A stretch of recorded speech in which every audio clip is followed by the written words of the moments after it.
الخطأ الذي يقع عند كثير من الناس، وهو ظنهم أن أول 10 أيام من رمضان رحمة وأوسطه مغفرة وآخره عتق من النار. هذا باطل.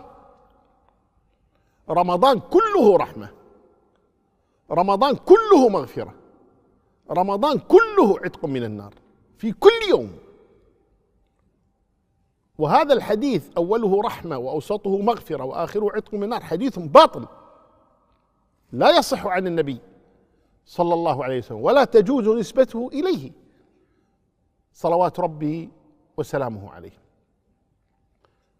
بل لله عتقاء بالأمس، وله عتقاء في اليوم، وله عتقاء غدا، وهكذا حتى يتم الله جل وعلا الشهر كله.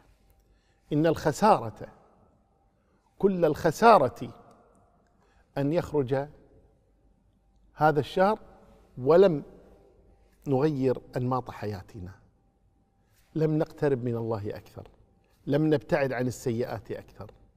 هذا هو الخسران المبين.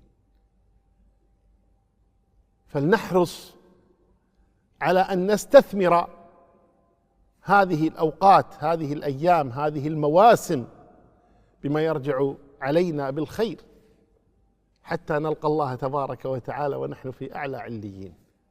اللهم آمين. نسأل الله يجمعني وإياكم في الفردوس الأعلى.